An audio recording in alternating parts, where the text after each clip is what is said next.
नमस्कार, माझं नाव डॉक्टर आहे. आज या व्हिडिओमध्ये आपण त्या गोष्टींबद्दल बोलणार आहोत, ज्या एक पॅरालिसिस पॉलिसीबद्दल आहे. हात हलत नाही, चालता येत नाही, हातपायात खूप त्रास आहे आणि मेंदूशी संबंधित अनेक उपचार सांगितले आहेत. मेंदूसाठी काय चांगलं, काय वाईट? आयुर्वेदात या औषधी वनस्पतींना, ज्या तुमच्या मेंदूसाठी आणि संपूर्ण शरीरासाठी आहे, मध्यमध्ये ठेवण्यात आलं आहे. म्हणजेच या तुमची बौद्धिक क्षमता वाढवणाऱ्या आहे, तुमचा मेंदू मजबूत करणाऱ्या आहे. आता या औषधी वनस्पतींमध्ये कोणत्या वनस्पती येतात? सर्वात वरती येते ती म्हणजे शंखपुष्पी. लहानपणी आई म्हणायची, हे घेतलं की बुद्धी तेज होते. हे तेच शंखपुष्पी आहे. जर तुम्ही किंवा पेशंट शंखपुष्पी वापरली, तर त्याच्या मेंदूमध्ये बदल दिसू शकतात. मेंदूमधील न्यूरोप्लास्टिसिटी सुरू होऊ शकते. कारण पॅरालिसिसच्या पेशंटमध्ये सर्वात मोठी अडचण ही असते की पहिल्या 6 महिन्यात, म्हणजे ज्या दिवशी पॅरालिसिस झाला त्या दिवसापासून 6 महिने शरीरात सुधारणा येते. तुम्ही औषधं घेतलं किंवा नाही घेतलं, कारण शरीर आपोआप न्यूरोप्लास्टिसिटी करत असतं. पण 6 महिने गेल्यावर शरीरात सुधारणा येणं थांबतं, कारण मेंदूची न्यूरोप्लास्टिसिटी थांबते. त्यामुळे ज्या औषधांनी मेंदूला उत्तेजित केलं जातं, त्या न्यूरोप्लास्टिसिटी पुन्हा सुरू करतात आणि शंखपुष्पी त्यापैकी एक आहे.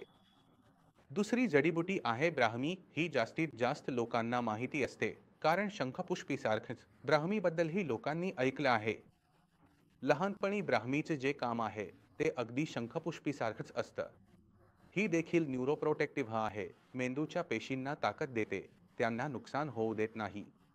आणि जसं तुम्ही हे घेणं सुरू करता, तसं तुमचं मेंदू शांत होतं, तणावाचं पातळी कमी व्हायला लागतं, तुम्हाला झोपही खूप छान लागायला लागते. आणि जितकी चांगली झोप लागते, तितकं तुमचं मेंदू स्वतःला दुरुस्त करू शकतो. त्यामुळे ही जडीबुटी मेंदू दुरुस्त करण्यात तुमची मदत करते. आता आपण तिसऱ्या औषधी वनस्पतीकडे जाऊया, ज्याचं नाव आहे यष्टिमधू, जिला तुम्ही मुलठी म्हणून ओळखता. मुलठीलाही आयुर्वेदानुसार मेद या श्रेणीत ठेवले आहे. सर्वाधिक वापर गयासाठी केला जातो. तुम्ही जी मुलठीची गोळी खात आहात, ती हीच मुलठी आहे. मुलठी लहान लहान दंडीच्या स्वरूपात येते, जशी तुम्ही पाहत आहात, आणि ती खूपच गोड असते. जर ही तोंडात ठेवली तर दिवसभर तोंड गोड राहते. ही जी मुलठी आहे, ती मेद असल्यानं मेंदूच्या पेशींना ताकद देते. आता प्रश्न असा येतो की ही काम कशी करते? तर आपली जी मुलठी आहे, ती आपल्या सेंट्रल सिस्टीममधील रक्ताभिसरण सुधारते. आता सेंट्रल नर्व्हस सिस्टीममध्ये रक्ताभिसरण कुठे कुठे होतं? तर तुमचं हृदय झालं, हे सगळं झालं. म्हणून जर यामध्ये रक्ताभिसरण चांगल्या प्रकारे होईल, तर मेंदूला जास्त प्रमाणात आणि चांगल्या पद्धतीने रक्त मिळतं. जेव्हा रक्त मिळतं, तेव्हा ऑक्सिजन मिळतं, त्यातून जास्त पोषण मिळतं आणि याच कारणामुळे ही गोष्ट लक्षात घेऊन याचा वापर लकव्याच्या रुग्णांमध्ये मेंदूला बळकटी देण्यासाठी केला जातो. आता आपण चौथ्या आणि शेवटच्या जडीबुटीवर येतो, ज्याबद्दल तुम्हाला माहिती असायला हवी. तिचे नाव आहे गिलोय. आता गिलोयबद्दल आपण ऐकतो की ती यकृतासाठी आहे, ती तापासाठी आहे.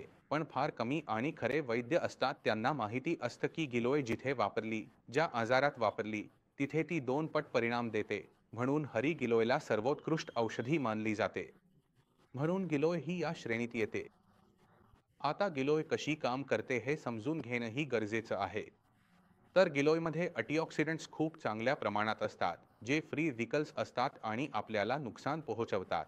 तर गिलोय आधी त्यांना पकडून वेगळं करते. दुसरं म्हणजे न्यूरोप्रोटेक्शन. हे सगळ्यांना माहिती आहे की गिलोय मेंदूच्या पेशींना संरक्षण देते.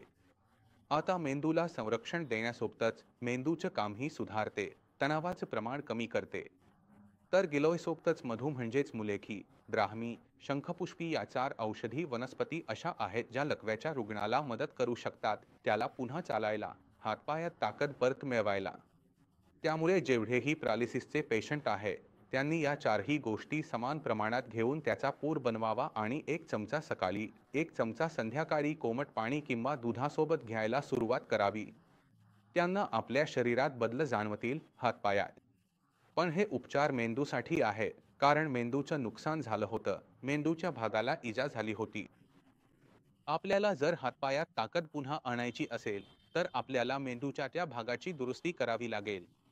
आणि तोपर्यंत, म्हणजे त्या भागात न्यूरोप्लास्टिसिटी होईपर्यंत, आपल्या हातपायात ताकद परत येणार नाही. आणि न्यूरोप्लास्टिसिटी कशा प्रकारे पॅरालिसिसमध्ये विशेष सुधारणा घडवून आणते हे देखील महत्त्वाचं आहे.